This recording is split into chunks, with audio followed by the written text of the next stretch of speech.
Good morning, everyone. Please stand up for a prayer. Mr. Tabon-Tabon, can you lead the prayer, please? Amen. Okay, good morning, class. How are you today? Okay, I'm glad to hear that you are all good. So, this moment, I would like to request Mr. Tabon-Tabon to check who's the absent for today's class. Okay, Mr. Tabon-Tabon, you can report to me who is the absent. Okay, we only have one absent. It's not bad. So let's clap for those who are here. So very good, class. So are you ready for our new lesson for today? I think that you are all excited. But before that, let's have a quick activity first. So everybody look at here. So this is by pair activity. So you need to describe your partner by simply putting a term in the space below. So as you can see, there's a phrase here. To make it a sentence, you need to supply a term or a word that will describe your partner. So example, tall like a tree. So you need to supply a word that would describe your partner. Okay, class, are we clear with the instructions? Okay, very good. I will give you 5 minutes to do it. And then, after the activity, if you already write and completed this phrase, so you can have an exchange with your pair so that your partner can know what are the words that describe her or him. Okay, class, gets? Okay, very good. You can start now. Okay, class, time's up. So, please exchange your output to your partner and read it. Okay, it seems that everyone has fun. So, I think that your partner write or define you a term which is funny. Okay, class, so based on our short activity, quick activity, so what did you think is our topic for today? Yes? Figurative speech? Okay, very good. Very good, Tabon-Tabon. So our topic for today is all about figure of speech.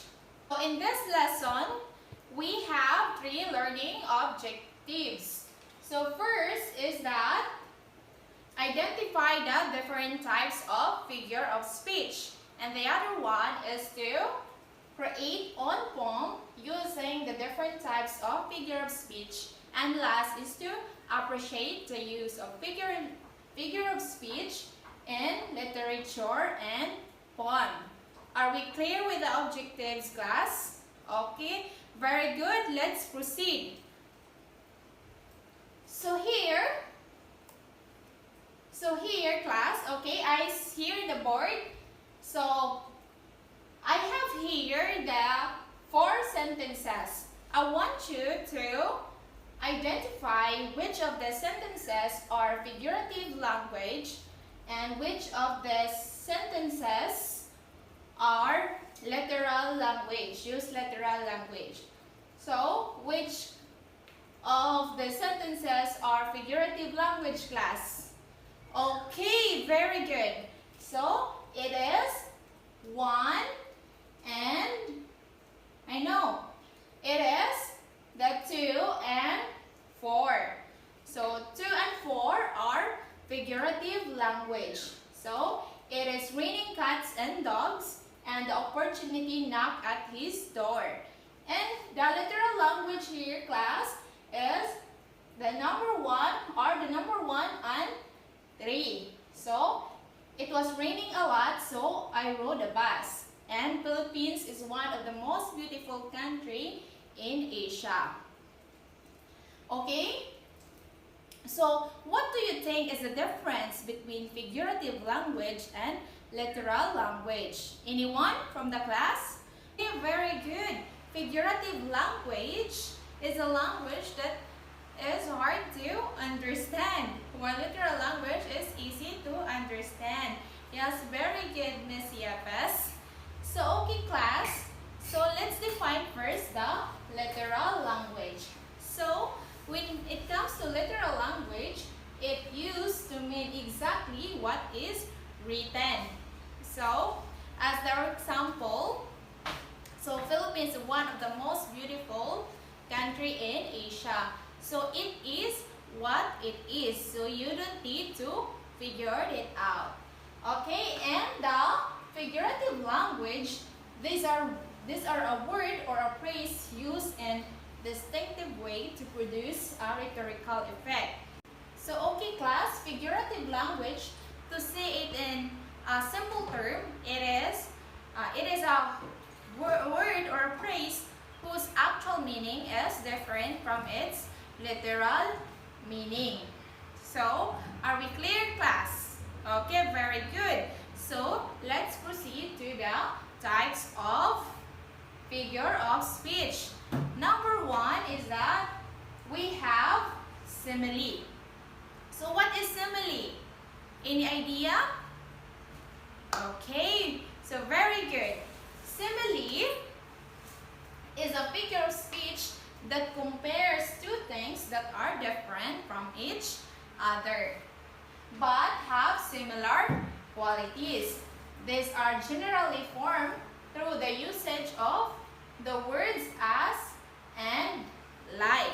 So this is easy to identify because of the use of the word as and like. So for example, class. Example here. Everybody eyes here. So he is as brave as lion. So he here is being compared to a lion. So let's figure it out. Why lion?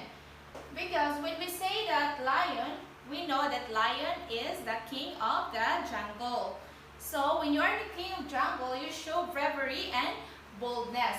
So this he is like a lion. So he is a bold and brave. Are we clear?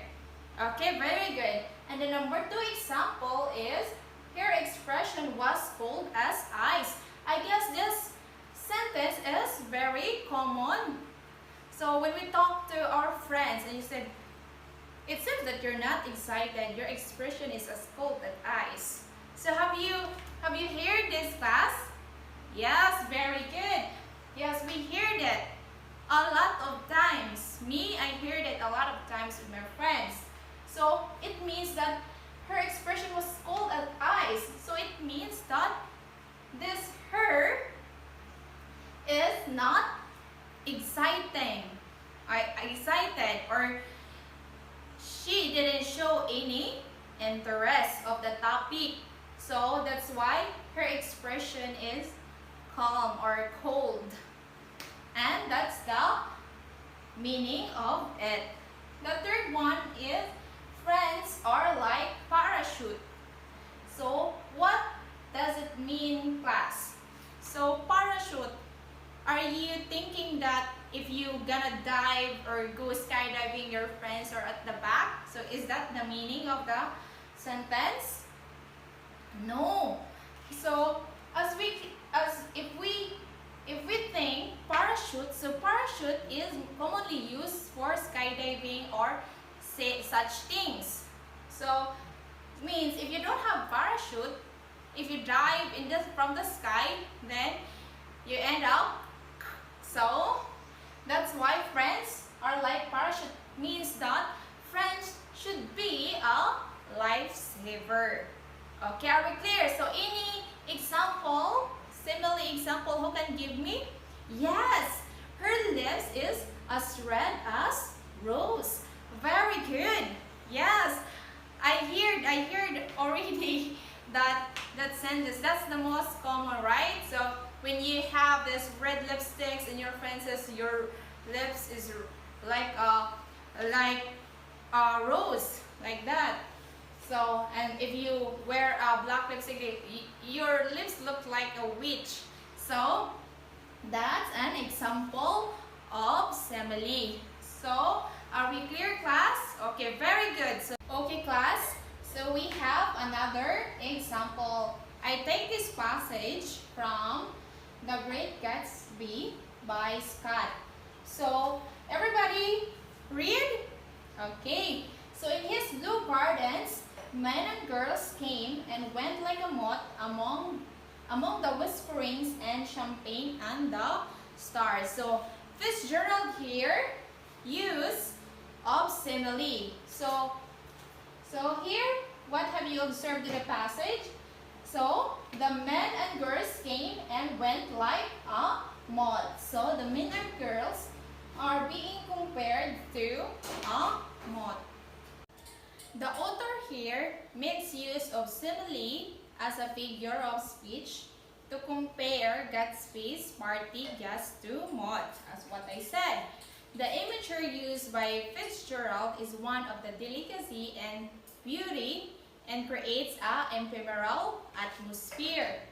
However, the likening of Gatsby's guests to moths also reinforces the ideas that they are only attracted to the sensation of the parties, and they will depart without having made any true impact or connection. This simile underscores the themes of superficiality and transience in the novel. So this is really important to know the different types of figure of speech. So as you hear, the man and girl being compared to the moth, so maybe you, class, when you go to the disco or you go to the party, you saw a lot of people, but at the end of the party, there's no connection with them. Are we clear? Okay, let's proceed to the other types of figure of speech. Is metaphor. So what do you think is metaphor? Okay, yes, you have the idea. So metaphor is used for implying a comparison between two things that have something in common but are in generally different from each other. So unlike simile that use as alike, here in metaphor, it doesn't use that term or word. So this is kind of hard to understand or to identify. But let's see an examples. Okay, everybody, eyes here. So first, a good laugh is the sunshine in the house. So a good laugh is being compared to a sunshine without using like and as. So what does it mean? So when you laugh, it doesn't mean that the sunshine will come to your house when you laugh. But it means that when you laugh, it brings life, knowing that sunshine gives us life. So there is a lively connection in the house when there is a laugh. So that's why a good laugh is a sunshine in the house. Second is that it is raining cats and dogs. It is impossible if we just think it. It means that raining cats and dogs. So we can say that cats and dogs, they cannot understand each other. That's why the meaning here is that the rain is really hard. That create like a cats and dogs in quarrel. So are we clear with that, class? Okay, very good. So let's proceed to other example from a novel also. This is the Fahrenheit 451 by Ray Bradbury. So everybody read. Okay, a book is like it is a loaded gun in the house next door. Who knows who might be the target of the well-read man? So a book is being compared to a loaded gun. Why is it this book is being compared? The book is being compared to loaded gun. Any idea? Okay, yes, you have idea, Miss Yapes. Okay, very good. Okay, class, if we understand this passage, so the author utilized metaphor as figure of speech to compare book to a loaded gun. This is an effective literary device for this novel because in the story, books are considered weapons of free thoughts and possession of them is illegal. Of course, Bradbury is only stating that a book is a loaded gun as a means of figurative, not the literal meaning. This metaphor is particularly powerful because the comparison is so unlikely. Books are generally not considered to be dangerous, right? However, the comparison does have a level of logic in the context of the story, in which the pursuit of knowledge is weaponized and criminalized. Are we clear with that, class? Okay, very good. So, let's proceed to other types of figure of speech. This is the personification. So, personification attributes human nature or human qualities to abstract or inanimate objects. So, it is giving a quality of a human to abstract or inanimate objects, or those objects who don't have life. So, they are given a quality as human. So, let's look for an example. So, here are the examples. The opportunity knocked at his door. So, the opportunity here was given a human character, a knock, human movement or knock. So the opportunity doesn't knock. So but the term knock here is given to the abstract inanimate object. So an opportunity. So we cannot see an opportunity, but it was given a human character because of the term knock. Are we clear? Okay, very good. Then the second example, the plants in her house silently begged to be watered. This is the most common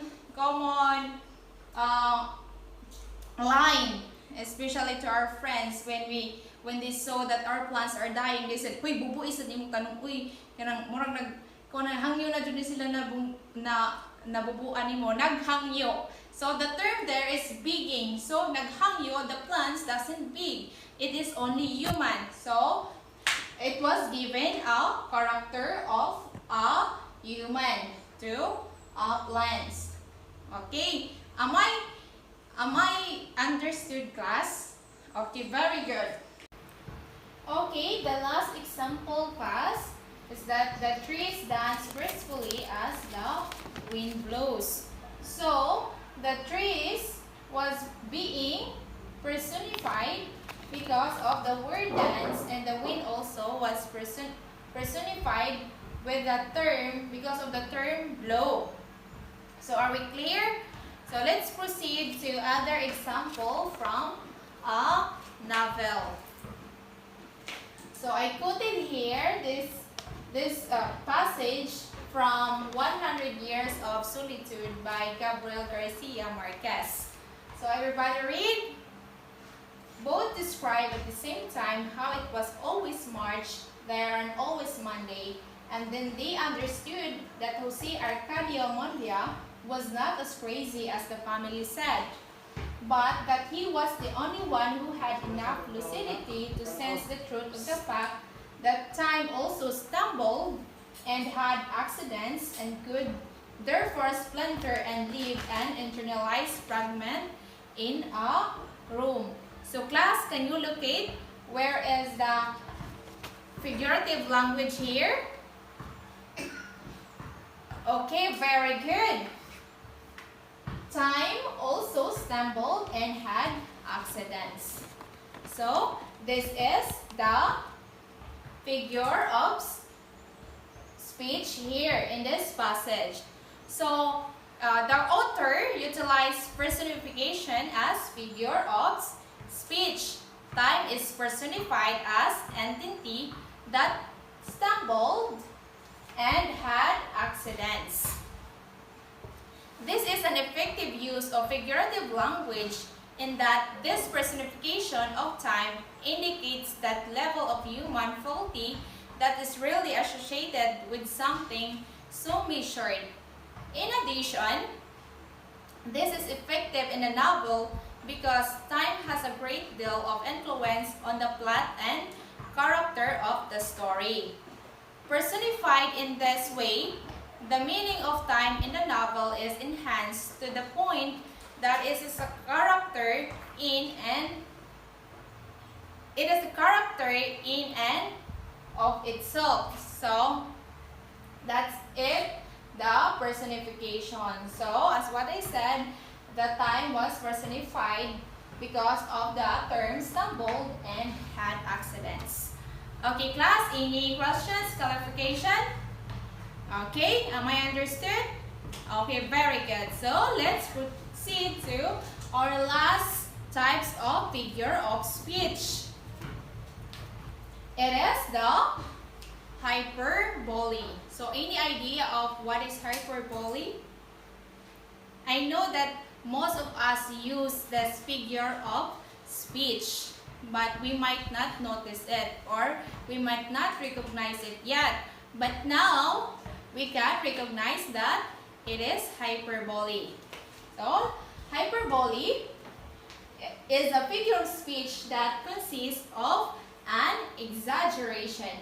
It is the usage of exaggerated terms in order to emphasize or heighten the effect of something. So just remember that when it comes to hyperbole, it is exactly exaggeration. So when we say it over, sobra-sobra, na dili katuuhan. So that's a hyperbole. So let's see this example. So I have told you a million times to not touch my stuff. We hear it already, right? So a million times. So exaggerating. So because of the terms million times. Second, she has got a pea-sized brain. Another is, I'm so hungry, I could eat a whole horse. So just exaggerating. You cannot eat the whole horse. So that's make it impossible and exaggerate. So that's why it is hyperbole. This is really easy, class, because when you read the passage, when you read the sentences, use of term was used in exaggerating way. So are we clear? Okay, very good. So any question? Okay, very good. It seems that you learned and from our discussion the different types of figure of speech. Okay, class, now that we know and identify the different types of figure of speech, so I want to ask what is the importance of figurative language or this figure of speech? So anyone from the class? Okay, it is important because it gives meaning. Okay, you have idea, Miss Oclementissima. How about the others? Okay, it makes your reader think. Deeper thinking. They use this deeper thinking ability. Okay, very good. So you have the idea, class. So figurative language is important because when it comes to writing, especially in literature class, so it enhances your writing and content. For example, metaphors add more important details that make the writing more relatable to the readers. As I presented to you the different passage from the novel, so this is very important because it makes the writing more relatable to the readers. And idioms help to express complex ideas in a short space. It makes the content presentable and more enjoyable to the writers. So when you read a story that there are a lot of figurative language that being used, so it makes the story more exciting to read. And also class, when you want to be a writer in the future, using this figurative language makes your piece of work mostly remembered to your reader because of the artistic use of these words. So that's the importance of figure of speech. Now that you know and identify the different types of figure of speech, so let's have an activity. So this is a group activity class. I want you to create a poem about life using the figure of speech that we have discussed.